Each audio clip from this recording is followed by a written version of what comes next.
I'm Joby Fisher. Welcome to my channel where we're going to ask the question, who is the greatest Premiership rugby side ever?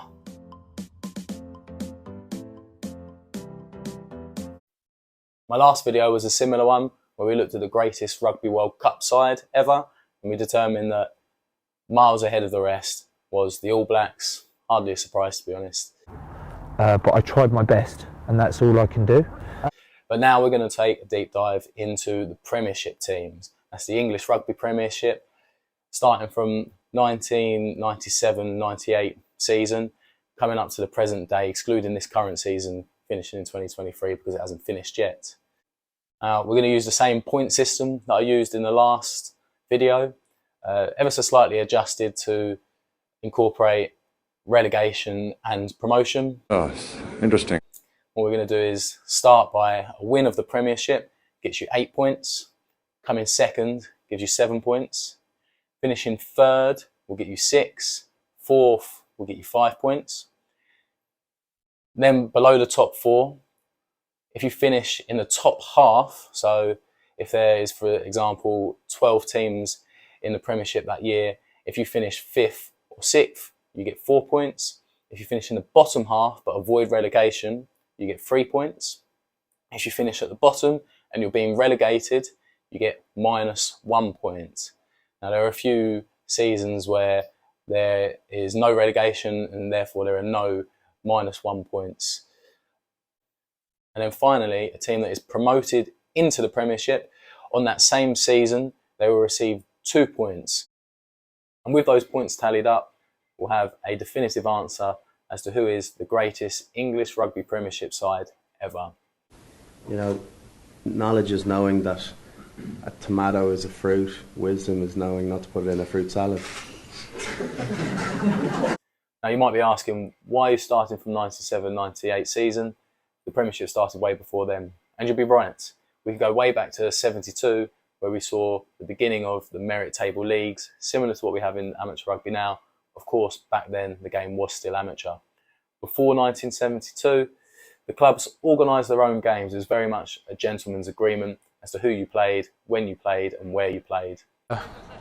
We've got another week to get back on the horse, you know, and take that horse to the water. It wasn't until 1987 where we saw the Courage Leagues, the beginning of sponsorship to the leagues, but it still wasn't the structure that we see today.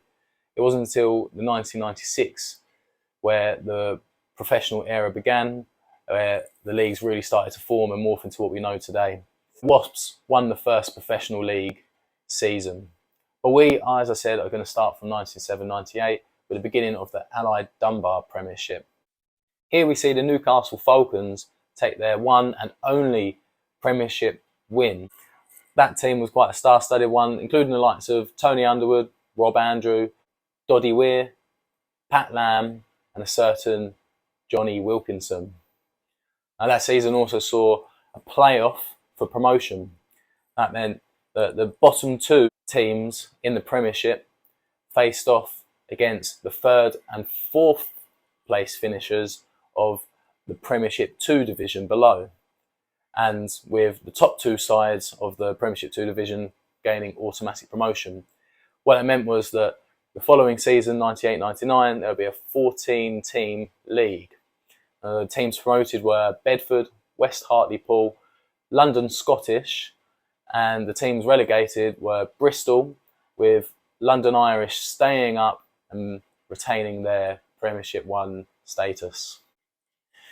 In the 1998 and 99 season, it was a slightly different structure to the relegation, where it was a one-up, one-down system. So the Premiership 2 side champions came straight up, and the bottom of the Premiership side went straight down. There was also a playoff over 2 legs, over the second from bottom and the second team. Whether it was the prettiest thing in the world, I think you've got to get round with each other, ready to regrow next week.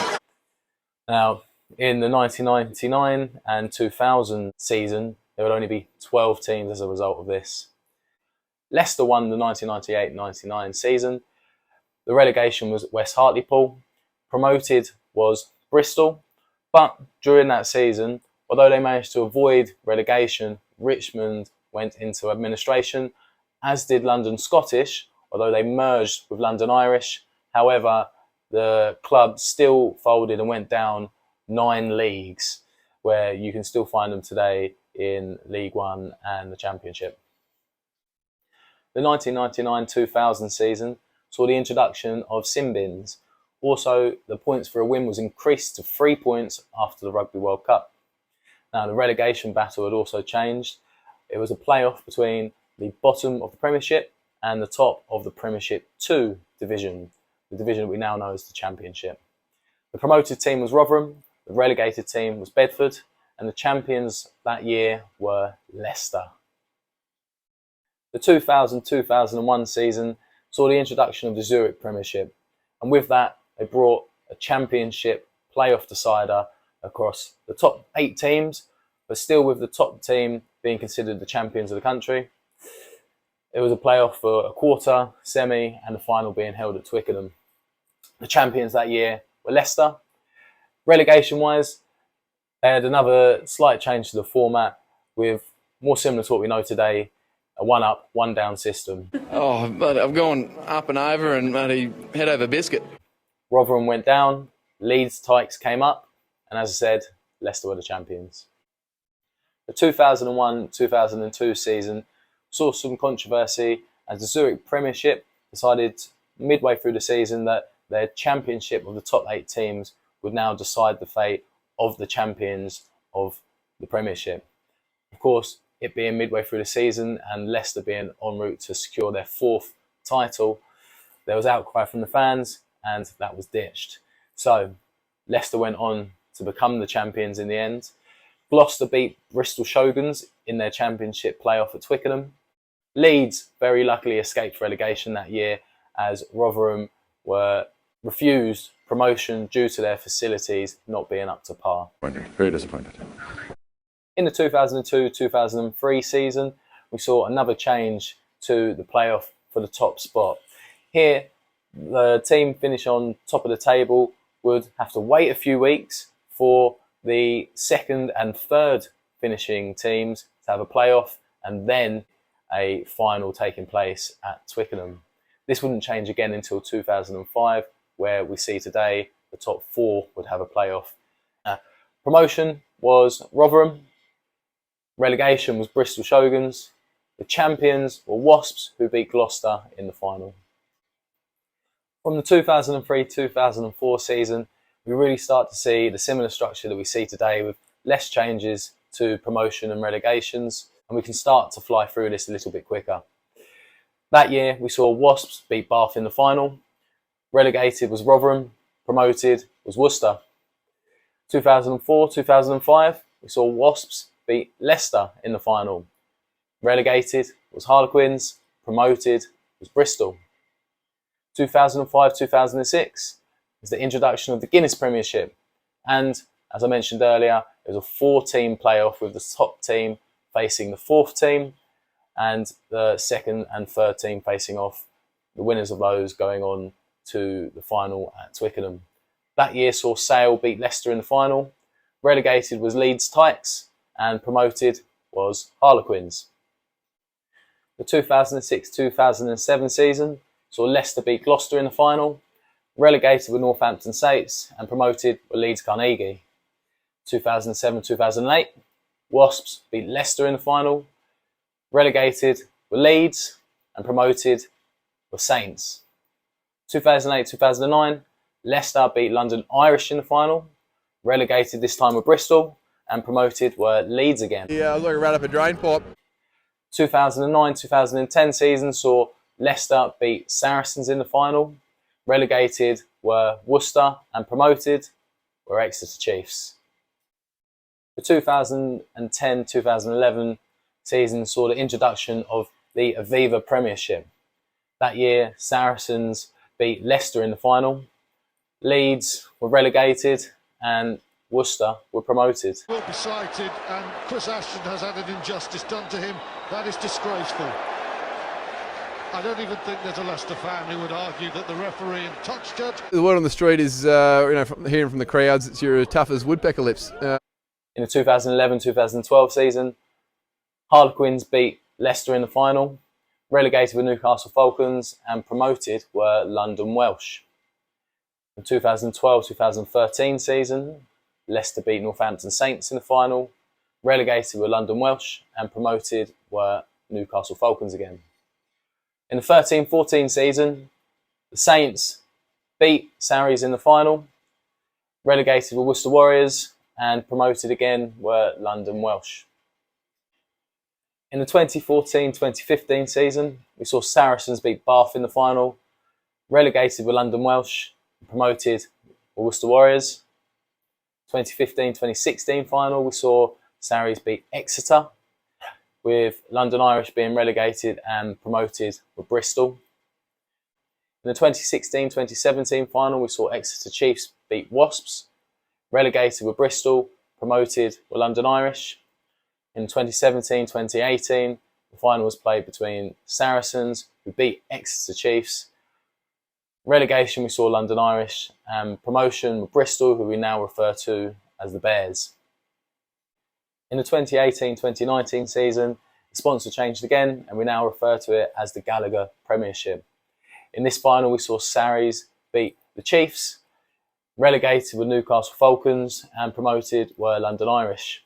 In the 1920 season, Exeter Chiefs beat Wasps in the final after a highly controversial salary cap breach by Saracens, which saw them finish at the top of the table, but were given over a 72-point deduction, forcing them to the bottom of the table and into relegation. Yeah, disappointed. Very disappointed. Very disappointed. Promoted were Newcastle Falcons. The 2020-21 season saw Harlequins beat Exeter in the final and Saracens be promoted back up from the Championship. Sadly, this year there was no relegation. Due to the effects of COVID, sadly, the Championship had to fold that season. They started up again the next season, but due to the follow-on effects, the Premiership still remains ring-fenced. The 2021-22 season saw Leicester beat Saracens in the final. I know you haven't seen it yet. Let's show you that special moment. Tell us what was going through your head. To be fair, it looked like a dead duck flying through the air from where I saw it, but look, at this stage, I don't care how it goes over as long as it goes over. So it went through the middle. That's all that matters, mate. I'm the Premiership champion. I can't believe it. Did you want the ball then, though? Were you calling for it then? Was that the moment? Well, in my career, I've always gone for the chip and chase. So I was going to chip and chase it. But then I thought, no, I got to do it. And like you say, I was under pressure, but I managed to squeeze it over and over the moon.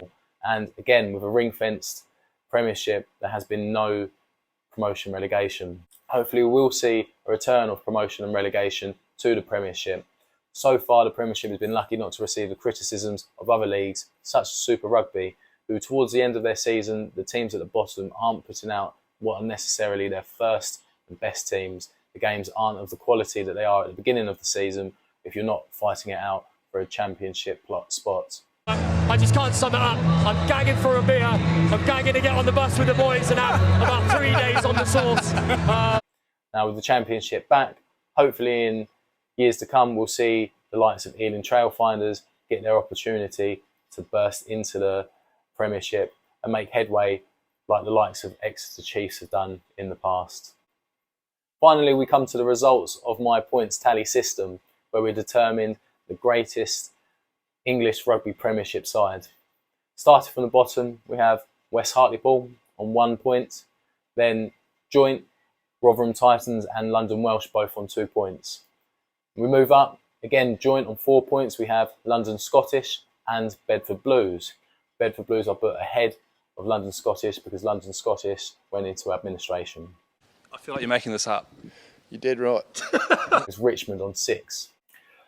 Above Leeds, we have Worcester Warriors on 46, so now we're starting to make big jumps into the teams that managed to retain their place or come back up into the Premiership and secure promotion more regularly.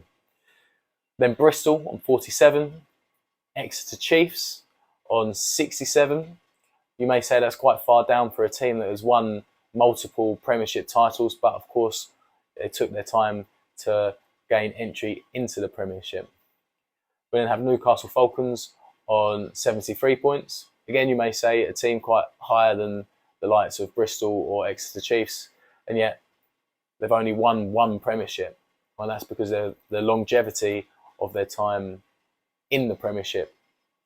Then we go on to London Irish on 78 points, Sale Sharks on 96 points, Harlequins on 103 points, Gloucester on 106 points, Bath on 109 points.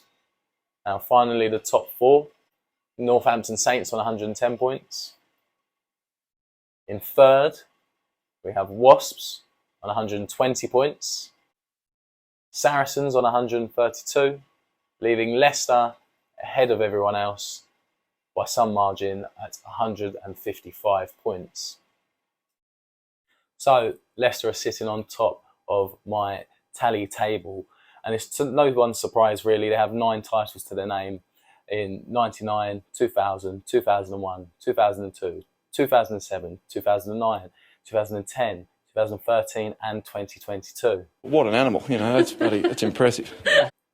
Of course, they also have 5 second place finishes adding to their tally. They've never been relegated. So, without a doubt, Leicester are head and shoulders above the rest when it comes to English rugby Premiership history. Now behind them, let's have a little look at Saracens, finishing at second with 132 points. I'm taking it really personally. They actually have 5 titles to the name: 2011, 15, 16, 18 and 19. Then with 4 second place finishes also. Now, even with their one blemish of a relegation due to the spending cap disaster. Oh, disappointed. Very disappointed. Very disappointed. Even if that hadn't have happened, they hadn't have lost a point. And even to say that they did go on to win the Premiership that year, given that they were on the top of the table come the end of the year, they still would not have caught Leicester, even if they have got the maximum points for that year. Behind them we have Wasps. They have 4 titles to their name: 2003, 2004, 2005 and 2008, also with 3 second place finishes. I'm sure we can all agree that that should be the top 3 teams in English Premiership rugby history, but no doubt Leicester deserved winners. You know, going off like a ball in a china shop. Where do we go from here? Now, over the pond in America, if you talk to someone that's a big fan of the NFL. So Hill was denied a moment ago, and now he's into the end. They might talk to you about the dynasties that are created by the teams that win the NFL championship 3 times or more in a 10-year period. Now, their competition is vastly different to ours. Our Premiership table structured in such a way that it is possible to win back-to-back-to-back championships easily in comparison to the conference format of the NFL, and obviously the United States of America being so much larger than the UK and so many more teams to play against. But that doesn't mean that we can't award teams the legacy of a dynasty just because we've won it more than 3 times in 10 years. Leicester winning 9 titles over a 22-year period, but in fact they won 4 titles in a row consecutively. Is that enough to call that 4-year period a dynasty? Do we open it out further to 6 titles in 10 years? Or maybe 8 titles in 14 years? So what you have to do is, over time, collect some data. And once you have a cluster of data points, you can begin to consider that reliable. Realistically, the rugby premiership can be more closely compared to a football premiership or any other league table that follows the same structure as our rugby premiership in England. The likes of Manchester United, who've won far more titles than any other club in the English football premiership. No doubt that the Sir Alex Ferguson years could be considered dynasty within football.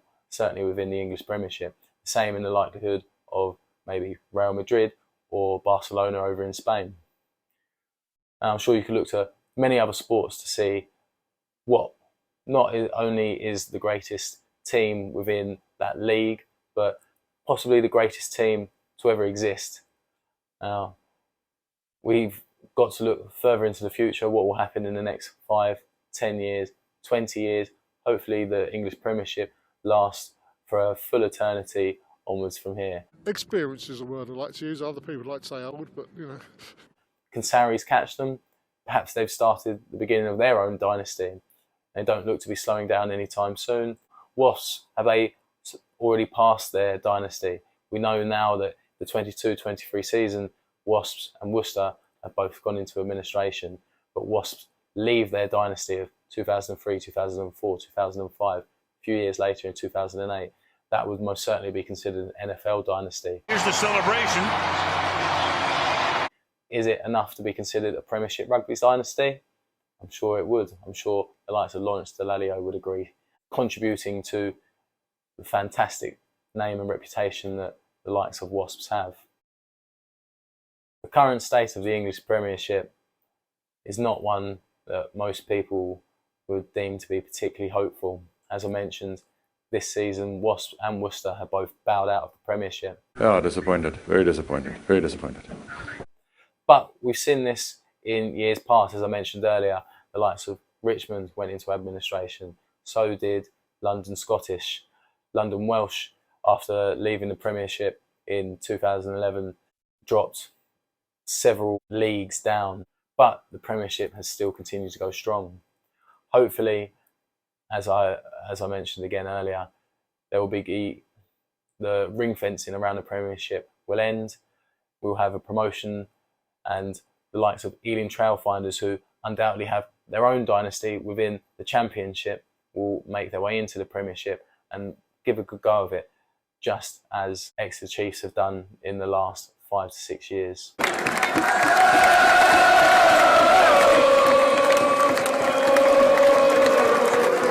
Where will the Premiership go?